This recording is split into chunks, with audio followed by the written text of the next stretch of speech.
গতকাল मतलब মধ্যরাত থেকেই আমাদের এই জয়েন্ট অপারেশন চলে, যেটাতে আমরা আগরতলা জিআরপি এবং 81 ব্যাটালিয়ন বিএসএফ এবং লোকাল যে থানা আছে সোনামুড়া থানা এবং যাত্রাপুর থানার সহযোগিতায় আমরা 5 জন মানে ইন্ডিয়ান টাউট মানে যারা মানব পাচারের সঙ্গে যুক্ত তাদেরকে আমরা গ্রেপ্তার করেছি। তারা অ্যাকচুয়ালি যারা আমাদের ইন্ডিয়ান বর্ডার ক্রস করে ইলিগেলিভাবে যারা বাংলাদেশি নাগরিক আগরতলা রেল স্টেশনে আসে অবৈধ উপায়ে বাইরে যাওয়ার চেষ্টা করে, তাদেরকে হেল্প করতো এবং থাকা মানে খাওয়ার ব্যবস্থা করতো। তো আমরা এরকম 5 জনকে গ্রেপ্তার করেছি এবং আজকে ওনাদেরকে মহামান্য আদালতে প্রেরণ করছি এবং আমরা প্রিলিমিনারি তাদের যে ইন্টারোগেশন হয়েছে এতে কিছু নাম বেরিয়ে এসছে। তো আমরা এগুলি আমাদের যে সিস্টার এজেন্সি আছে প্লাস বিএসএফের বিভিন্ন যে গোয়েন্দা ব্রাঞ্চ আছে ওদেরকেও আমরা শেয়ার করেছি। এখন পর্যন্ত যা পেয়েছি তো আমরা এগুলি খতিয়ে দেখছি এবং এগুলির সত্যতা যাচাই করে আমরা তাদেরকে আইডেন্টিফাই করে আমরা অবশ্যই তাদেরকেও আইনের আওতায় আনব।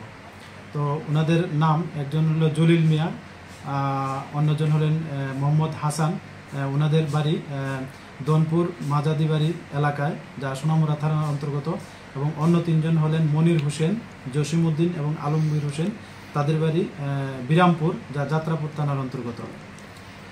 আর তাদের মানে কাজটা কি ছিল, মানে কি করতো? অ্যাকচুয়ালি তারা যারা বাংলাদেশ থেকে অবৈধভাবে ভারতের বর্ডার ক্রস করে আসতো তাদেরকে হেল্প করতো এবং থাকারও ব্যবস্থা করতো এবং শেল্টার দিত এবং তাদের মানে রেল স্টেশন যে গন্তব্যস্থল পর্যন্ত পৌঁছানোর তাদের একটা নেটওয়ার্ক ছিল, তারা এটা এতদিন ধরে করে আসছিল আর কি।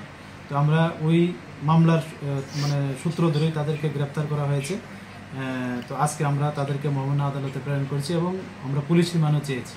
আচ্ছা, গতকালকে আরো বেশ একজন বাংলাদেশি সহ বেশ কিছু সামগ্রী আপনারা উদ্ধার করেছেন, এটা যদি বিস্তারিত বলেন। হ্যাঁ, গতকালকে আমরা একজন বাংলাদেশি নাগরিককেও গ্রেপ্তার করেছি আমাদের আগরতলা রেল স্টেশন থেকে।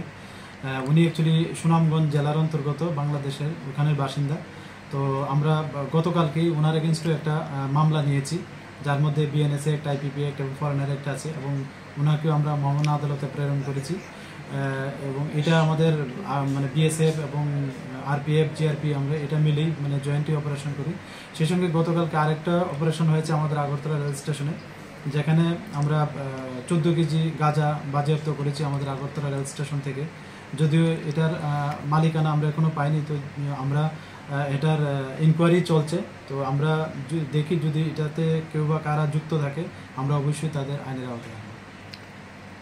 खुलुमखा आं रमि मुरासिं हास्तिनि जत खागोनां लोगोरांनो बुइसो ताइ गरिया तेरनो रुगै खाकाहाम ताइ खाफुरमाया फारो नरंनि बागै तुबै फाइगा स्वर्णा अक्षय अफार ओ अफार चेंगि रजाखा 22 एप्रिल नि सिंनि 3 मे जरा स्वर्णा कमल ज्वेलार्स हास्तिनि जत लोगोरांनि बागै काइसा कप्तमा काहाम तुबै फाइगा आबंखा स्वर्णा कमल ज्वेलार्स नरंनि मुचुंतै चाजाक्तै लाइट वेट नि गोबांमा रांसांनि माने तुबै फाइगा अफार तंनाय 25% ऑफ रांसांनि मेकिंग चार्जेस ते डायमंड तंनाय 100% ऑफ डायमंड नि मेकिंग चार्जेस तेबो तंनाय डायमंड पाइथानिओ बम्पर लाकी ड्र आरो 3टा डायमंड नि रिंग ते डायमंड नि एग्जिबिशन बो तंनाय अक्षय तृतीया नि बागै जत लोकरांनो फाइना बागै कबक जाओ हमबाय।